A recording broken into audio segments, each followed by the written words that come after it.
Dans l'Évangile selon Luc aussi, un texte que je vous propose, au chapitre 18 encore, Jésus leur adressa une parabole pour montrer qu'il faut toujours prier et ne pas se relâcher. Et il dit, « Il y avait dans une ville un juge qui ne craignait pas Dieu et qui n'avait d'égard pour personne. Il y avait aussi dans cette ville une veuve qui venait lui dire, « Fais-moi justice de ma partie adverse. » Pendant longtemps, il refusa.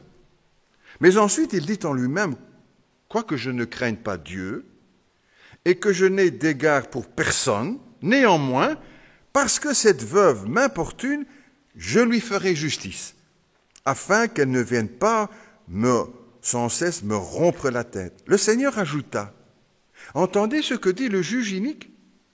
Et Dieu ne ferait-il pas justice à ses élus qui crient à lui jour et nuit, et tarderait-il à leur égard ? Je vous le dis, il leur fera promptement justice. Mais,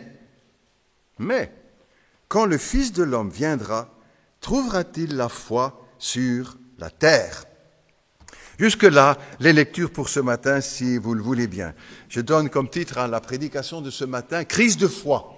Un jeu de mots, bien sûr, vous ne comprenez pas le foi, mais la foi, crise de foi.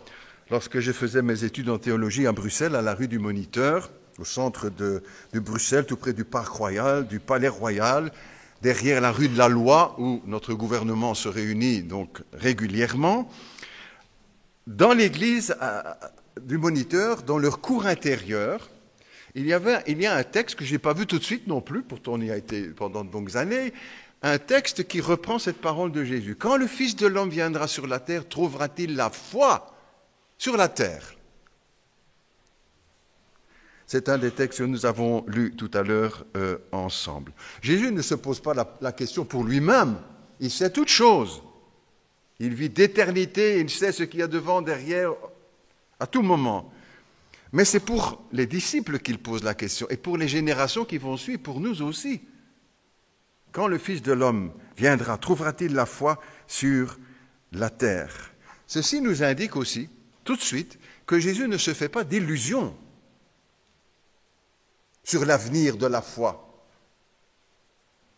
Et qu'il sait que les temps de la fin seront des temps difficiles, dès le début de son ministère d'ailleurs. Dans le Sermon sur la montagne, Jésus a dit, il y a deux chemins. Un chemin large qui conduit à la perdition. Il y en a beaucoup qui sont sur ce chemin, dit Jésus. Et puis il y a le chemin étroit qui mène à la vie éternelle. Et il y en a peu qui le trouvent.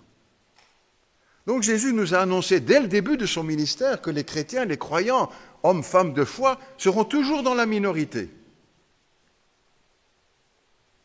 Même s'il y a beaucoup de chrétiens dans le monde, nous sommes quand même toujours dans la minorité. C'est ce que Jésus déjà nous enseigne dans le sermon sur la montagne. Majorité sur le chemin étroit, minorité sur le chemin étroit qui mène à la vie éternelle. Une minorité qui aime Dieu dans le monde. Une minorité qui obéisse à la parole de Dieu. Une minorité qui lise la Bible. Une minorité qui prie. Une minorité qui vont à l'église. Il y aura toujours plus de monde dans les cafés, sur les terrains de football et dans les festivals de musique que dans les églises. C'est ça que ça veut dire en traduisant en français courant, si l'on veut. C'est pas pour ça qu'on se décourage, au contraire. Mais ça nous montre que Jésus avait les yeux en face des trous, comme on dit. Ce n'était pas un doux rêveur qui s'est imaginé que tout allait devenir merveilleux parce que l'Évangile était là. Au contraire. Le mensonge aura toujours plus de succès que la vérité. L'adultère aura toujours plus de succès que la fidélité. La haine aura toujours plus de succès que l'amour. L'argent aura toujours plus de succès que la justice. Et les armes auront toujours plus de succès que les machines agricoles. Jésus n'était pas un rêveur, il avait au contraire les pieds bien sur terre. Laisse-moi encore lire ceci, par exemple, quand Jésus est devant Jérusalem, ou à Jérusalem, dans Jean au chapitre 2. Il dit ceci, « Pendant que Jésus était à Jérusalem, beaucoup crurent en son nom. Beaucoup crurent en son nom.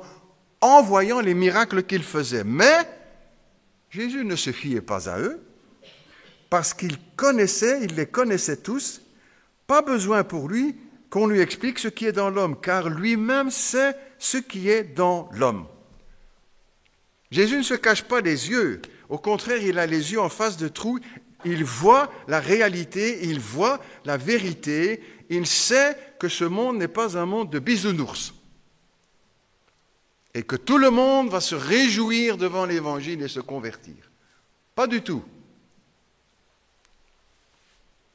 Mais avec cette question, le Seigneur nous prévient, ou prévient ses disciples et son Église, pour nous aussi, de ne pas s'attendre, de ne pas nous attendre à trop de succès.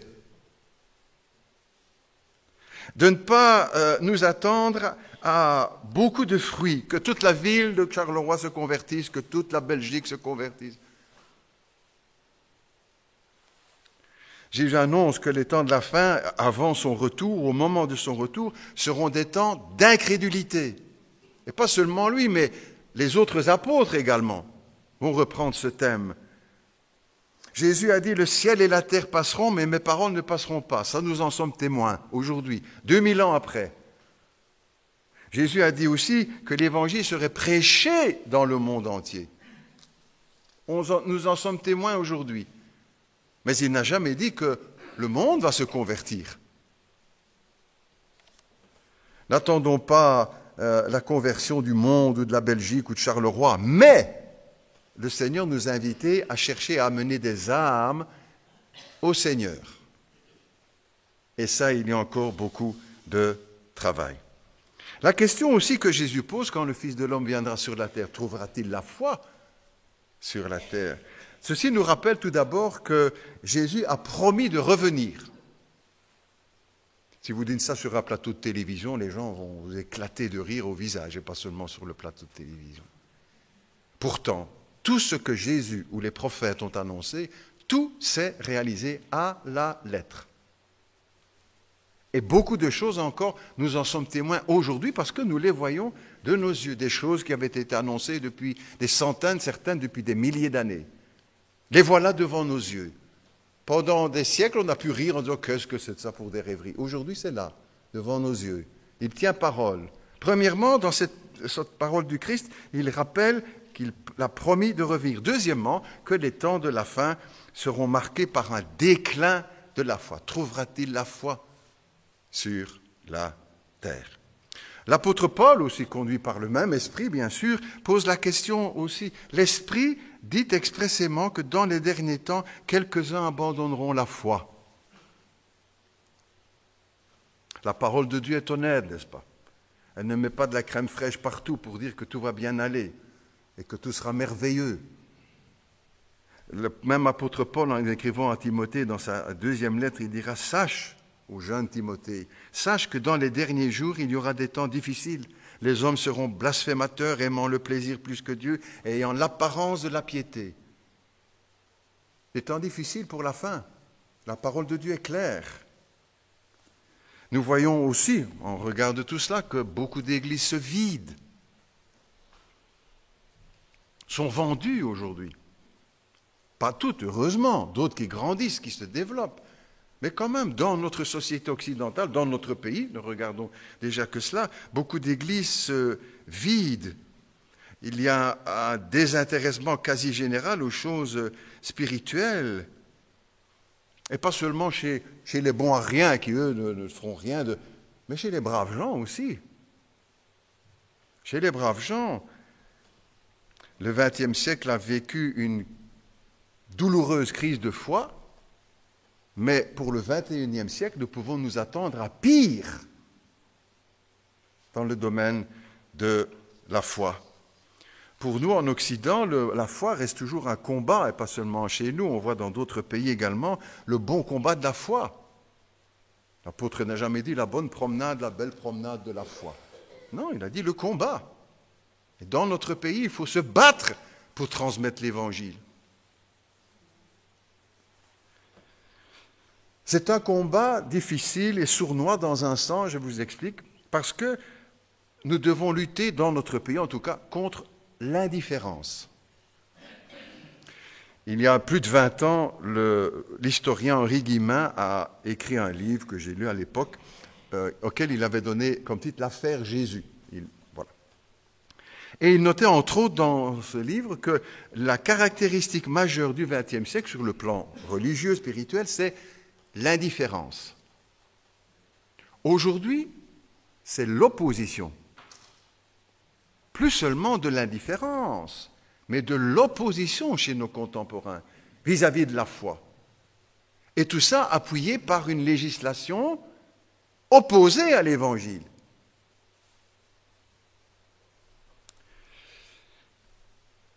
Par contre aussi, il faut le redire, et je souligne ça bien sûr aussi, par contre, dans d'autres régions du monde, l'Évangile ne cesse de se développer, d'exploser, de grandir. Vous savez dans quel pays il y a la plus grande église protestante, puisqu'on va parler? On dirait, les États-Unis sûrement, non. Peut-être l'Angleterre, hein, l'Angleterre, non. La Suède, pays quand même, ou l'Allemagne, pays de Luther, non. En Corée du Sud, bien sûr. C'est là la plus grande église, 16 000 membres. 16 000 membres. Alors, il y a 2, 3, 4, 5 cultes sur la journée, bien sûr. Et en semaine, 16 000 membres. C'est où? C'est par là. Des églises qui s'ouvrent presque toutes les semaines. Sur la population, j'ai noté, ça de 42 millions d'habitants, un quart, 25% sont chrétiens. Nous, dans notre pays, on peut compter un petit pourcent. Donc, dans nos sociétés, on voit qu'effectivement, il y a un retrait, et puis dans d'autres, c'est vraiment l'explosion de la foi et de l'Évangile. Pourquoi cette indifférence, ou pourquoi même cette opposition maintenant dans notre pays, ou dans notre société, ou en Occident, si l'on veut? Plusieurs raisons. Parce que nous pouvons nous poser la question, pourquoi est-ce que c'est si difficile dans notre pays? Et chacun de nous le savons, n'est-ce pas? Quand nous essayons de témoigner, de donner un traité, d'offrir une Bible, de dire quelques mots, le mot Dieu, le mot Jésus, oh là là là là là là, que c'est difficile d'amener quelqu'un à l'Évangile. Quelques raisons bibliques, hein, je vais chercher qui nous expliquent ou qui peuvent trouver explication à cela. Le matérialisme. Ou ce qu'on appelle aussi la sécularisation, l'abondance matérielle. Sur une map monde, n'est-ce pas, on peut diviser le monde en deux régions. Les pays pauvres, on va simplifier, hein, les pays pauvres et les pays riches. Et sur le plan spirituel ou religieux, la même division. Les pays pauvres, en général, très croyants, et les pays riches, très incrédule. On rejoint la parole du Seigneur Jésus qui a dit, le texte qu'on a lu tout à l'heure, nos jeunes, qu'il est difficile à un riche d'entrer dans le royaume de Dieu. Comme j'ai déjà eu l'occasion à plusieurs reprises de dire, nous vivons dans un des pays les plus riches au monde. Donc il est difficile, même si nous ne sommes pas millionnaires tous, hein, comprenez bien, je sais qu'il y a des difficultés, qu'il y a des chômeurs, etc., mais quand même, regardons les yeux bien ouverts et on dira quand même le plus pauvre est riche, hein, par rapport à d'autres pays dans le monde. Un pays, les magasins regorgent de tout. Je me souviens quand des amis ont eu des contacts en Roumanie, quand le pays s'ouvrait, que le dictateur avait été chassé, quelques-uns des chrétiens de là-bas sont venus dans le pays, les Roumains. L'un d'entre nous qui a fait partie de ces voyages, quand ils ont vu les magasins, ils pleuraient. Ils pleuraient en voyant les étages de nourriture, de bibelots, parmi les pays les plus riches, de plus en plus de voitures, de frigos, etc., tous les fruits, les légumes, tout ce qu'on peut, je n'ai pas besoin de vous le faire. Les chiens dans notre pays sont mieux nourris que les humains dans d'autres pays. Sont mieux cajolés. Vous les voyez se promener, on les promène en des poussettes là, qui coûtent je ne sais pas combien avec quoi sur le dos. Manger tous les jours, 3 fois par jour, pas n'importe quoi, hein, les croquettes qui ont été achetées. Moi, je ne condamne pas tout ça, je ne suis pas en train de prêcher contre... Mais ça veut dire qu'il faut quand même avoir les yeux en face des trous, n'est-ce pas? Nous sommes dans un pays riche. Et cela a un impact aussi sur la foi, ou sur l'incrédulité, sur l'absence de foi. Un pauvre, le plus pauvre parmi nous, est millionnaire par rapport à d'autres habitants de notre planète. Et ceci en faisant des reproches à personne, n'est-ce pas? Je suis aussi belge, je suis aussi dans ce pays riche. Donc. Et cet état d'abondance, comme Jésus a dit, qu'il est difficile à un riche d'entrer dans le royaume de Dieu, de se convertir, de devenir chrétien. Dieu, pourquoi faire? C'est la question que les gens se posent dans notre pays. Mais qu'est-ce que je vais faire avec Dieu? Moi, j'ai tout ce qu'il me faut. J'ai ma voiture, j'ai ma maison, j'ai ma TV, j'ai mon ordinateur, j'ai mon frigo, j'ai mon congélateur, j'ai mon GSM, j'ai mon smartphone, j'ai mon matelas Epeda Multispire, j'ai mon sommier Latoflex à commande électrique, j'ai des volets électriques, mon Senseo, ma machine à laver, mon séchoir, ma cave à vin, tous les médicaments dont j'ai besoin, le chauffage central, des châssis triple vitrage, 20 paires de souliers, peut-être plus, une garde-robe de 5 portes, des tickets pour le premier voyage sur la Lune, je l'ai. Le resto 2 fois semaine, l'abondance. Et tout cela crée une indifférence sur le plan spirituel. Dieu, pourquoi faire? J'ai tout ce qu'il me faut. Sauf que, quand Jésus rencontre ce jeune homme riche, qui dit, j'ai ci, j'ai là, j'ai fait ci, j'ai fait ça, j'ai une bonne morale, Jésus dit, il te manque une chose.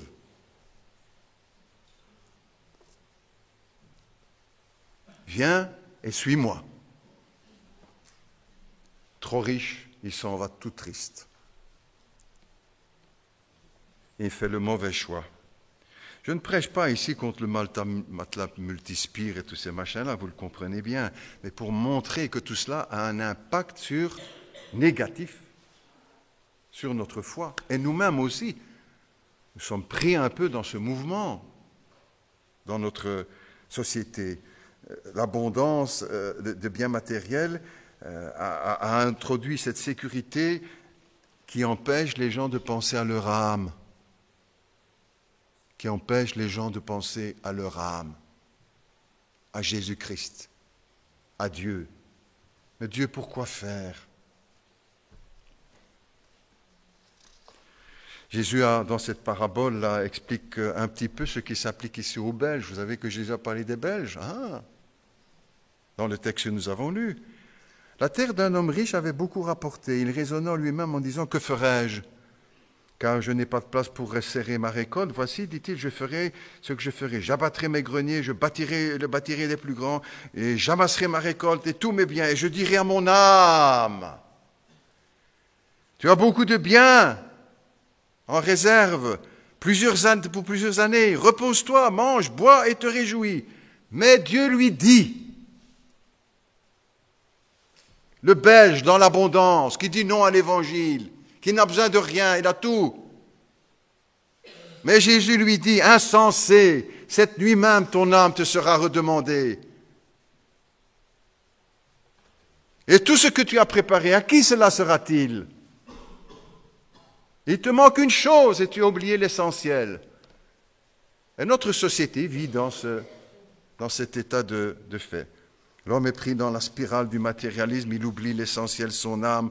Et quand Jésus disait encore, que servirait-il à un homme de gagner le monde entier? Vous savez qu'il y a des gens qui cherchent à gagner le monde entier? Tu dis, moi j'essaie de gagner ma quinzaine, c'est déjà pas mal. Mais il y en a qui essaient de gagner le monde entier. Et qui perdent leur âme. Et Jésus nous rappelle que le plus important, c'est notre âme. Même s'il arrive à gagner le monde entier, mais qu'il perd son âme. C'est Jésus qui a dit ces choses, n'est-ce pas? Pas les protestants ou les pasteurs ou le Fils de Dieu. Dieu le Fils. Jésus a dit qu'il est difficile à un riche d'entrer dans le royaume de Dieu. Plus facile à un chameau. Les disciples vont dire, mais alors? Jésus répond aussi. Aux hommes, cela est impossible, mais à Dieu, tout est possible. C'est pour cela qu'il y a des Belges qui se convertissent aussi.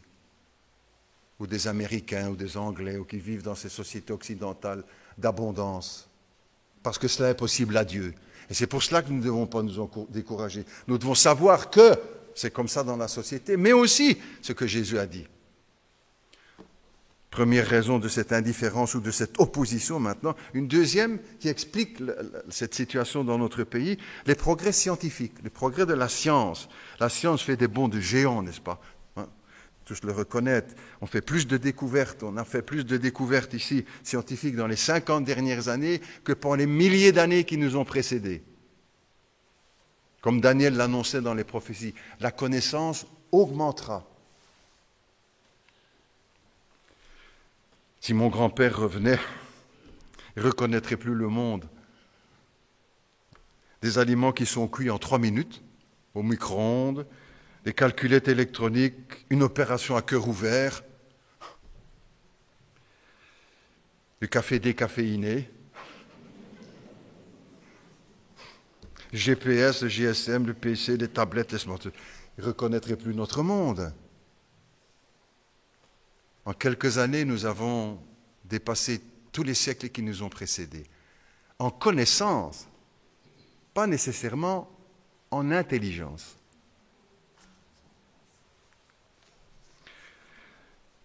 Mais il y a une mauvaise manière aussi de voir les choses parce que pour beaucoup de personnes dans notre pays, la science a remplacé Dieu.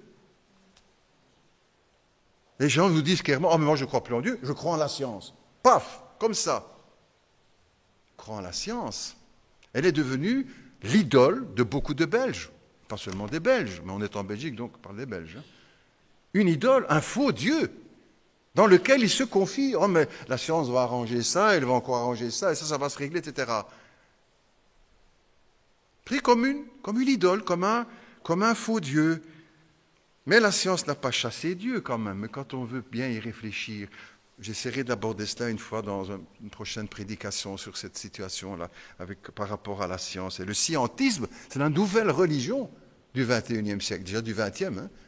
Le scientisme, quand on parle du christianisme, le scientisme. La science qui explique tout, qui va tout régler, qui va devenir notre Dieu. Ou qui devient, ou qui l'est déjà pour beaucoup de Belges, cependant, malgré toute la science, toute la connaissance, et que nous reconnaissons et que nous ne blâmons pas, pour autant qu'elle ne nous éloigne pas de Dieu, parce que ça devrait être le contraire.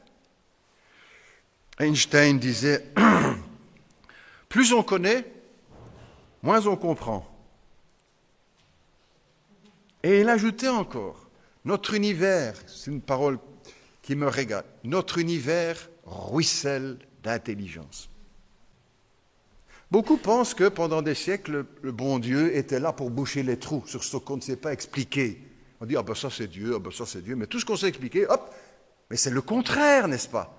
Tout ce qu'on découvre, que la science découvre, elle n'invente pas, elle le découvre.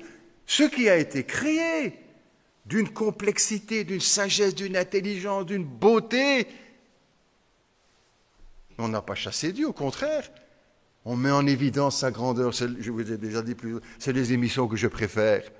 Pas les commentaires qu'on fait non plus nécessairement, mais je dis, mais que Dieu est grand. Et on a découvert ça et ça et ça. L'univers ruisselle d'intelligence. Pas un chrétien ou un pasteur qui dit ça. L'un des plus grands hommes de science du XXe siècle. Werner von Braun, qui a travaillé aussi pour les vols Apollo, etc., aux États-Unis, avec un passé, bon, on ne va pas tout reprendre, mais qui disait ceci, avec toute la science du XXe siècle, on aura toujours besoin de croire en Dieu. Avec toute la science du XXe siècle ou du XXIe, on aura toujours besoin de croire en Dieu. Et Louis Pasteur, le grand savant, qu'on accepte, qu'on reconnaît aujourd'hui, qui a pourtant été contesté pendant presque toute sa vie, n'est-ce pas? Vous jamais l'oublier, ça non plus. Qui a dû se battre pour mettre ses vérités, ses découvertes en évidence. Louis Pasteur qui disait, un peu de science éloigne de Dieu, mais beaucoup de science en rapproche. La Bible nous enseigne que l'intelligence véritable, la science de la vie, c'est de croire en Dieu. Dans le livre des psaumes, celui qui dit en son cœur Dieu n'existe pas, c'est un insensé. Ou encore le respect de Dieu, c'est le commencement de la sagesse, le commencement de l'intelligence. Ou encore, celui qui est sage, dira le Seigneur, qui veut être savant, qu'il se vante et qui se vante d'être intelligence, qu'il se vante de me connaître. Troisième obstacle ou frein dans notre pays à la croissance ou au développement de l'Évangile, malgré tout ce qui se fait. C'est le regain d'intérêt pour l'occultisme ou pour tout le paranormal, comme on dit aussi. L'astrologie, les signes du zodiaque, le spiritisme, la magie blanche, la magie noire, la cartomancie, les paroles de beaucoup de groupes de rock. Il y a quelques années, j'avais eu l'occasion de voir à la télévision un concert des Rolling Stones. Donc j'ai regardé, ça ne me déplaît pas trop leur musique, je ne suis pas... Et c'était le concert à Atlanta, je crois. Et à un moment donné, ils chantent une chanson qui a pour titre, en français en tout cas traduit, « Sympathie pour le diable ». C'est un des titres de leur chanson, et je n'invente pas, « Sympathy for the devil ». Et là, dans le concert, c'était filmé, donc moi je regarde aussi comme beaucoup d'autres, j'étais pas au concert, mais j'étais à la télé. Et pendant qu'ils chantent ça, boum, boum, il y a de la bagarre, il y a quelqu'un qui se fait poignarder là, tout devant l'estrade. Ils avaient confié le service d'ordre aux Hells Angels. Voilà, donc hop, on a poignardé quelqu'un. Et je suis à la télévision, Mick Jagger, le chanteur, qui dit, c'est drôle, quand on chante cette chanson-là, chaque fois il se passe quelque chose dans l'auditoire. Ah ben. Toutes les revues, beaucoup de revues, n'est-ce pas, publiques, offrent une large place justement à l'horoscope. Presque tous les journaux, toutes les revues, vous avez des pages pour l'horoscope. La liste des adresses de médiums, de voyants, vous avez des pages entières de marabouts, des pages entières là-dessus. Cette recrudescence aussi dans notre société. Un ami me disait, il y a quelque temps, qu'on l'a appelé au téléphone pour lui parler de l'horoscope. Ils font ça maintenant au téléphone aussi. Toutes les émissions télé, etc. Sur Internet. Cette recrudescence, les chaînes TV, l'horoscope, les films, les dessins animés, les initiations à l'occultisme, Harry Potter, Halloween, pour familiariser dès le jeune âge les enfants à la magie noire, la magie blanche, cette recrudescence d'intérêt pour l'occultisme ou pour le paranormal. Et tout cela n'est pas innocent pour dire, bon, c'est pas grave, tout ça, pasteur, c'est pas innocent, vous savez. Ce n'est pas innocent du tout. Au contraire, c'est bien dangereux. Et il est bien évident que tout cela a une influence sur l'esprit et l'âme des Belges. Je vais prendre notre pays plus spécialement. C'est fermer la porte à Jésus et l'ouvrir aux puissances des ténèbres.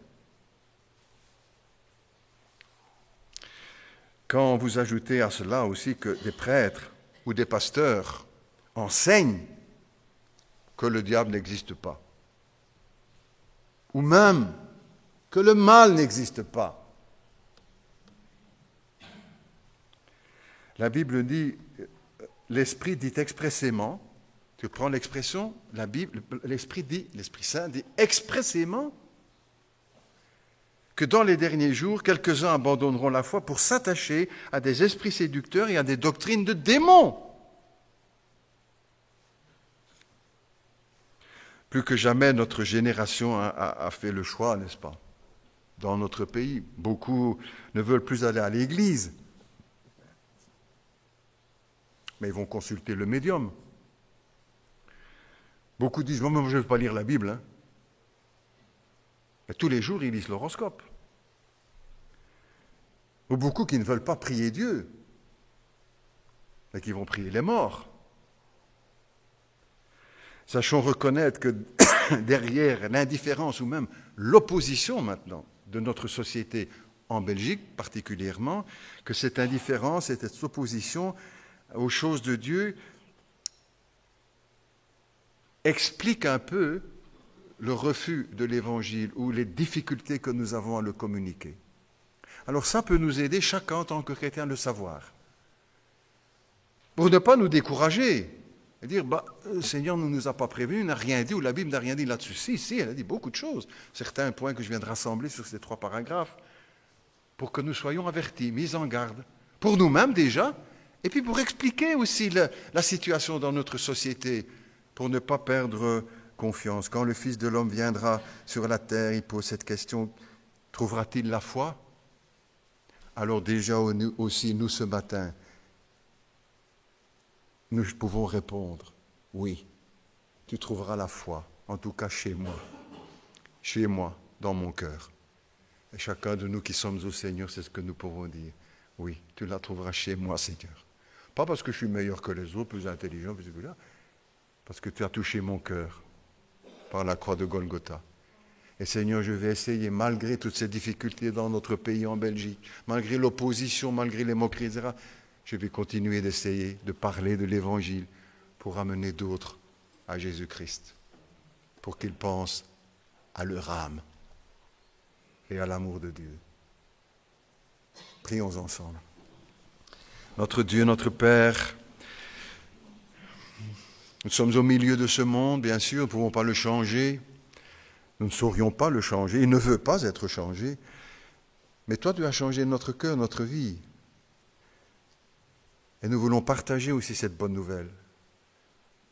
Parler du Dieu qui change, qui transforme les vies, malgré l'opposition de beaucoup de citoyens de notre pays. Nous ne perdons pas courage.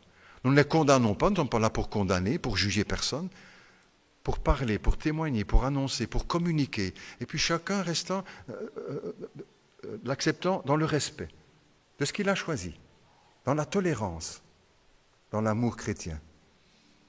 Aide-nous, Père Céleste, à être fidèles dans la foi, puisque nous pouvons, plusieurs, et pas seulement parmi nous, ce matin, répondre, si le Seigneur devait revenir, oui Seigneur, tu trouverais la foi dans mon cœur, dans ma vie, dans mon âme. Et je veux partager cette bonne nouvelle avec tous ceux qui sont autour de moi. Nous te prions, Seigneur, pour notre pays.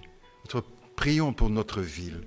Nous te prions pour nos connaissances, nos amis, nos voisins, et membres de notre famille à qui nous parlons, qui nous essayons de témoigner, pour qu'ils puissent venir, Seigneur. Et que nous puissions rester persévérants, et pas nous décourager, et baisser les bras, et cesser de communiquer l'Évangile.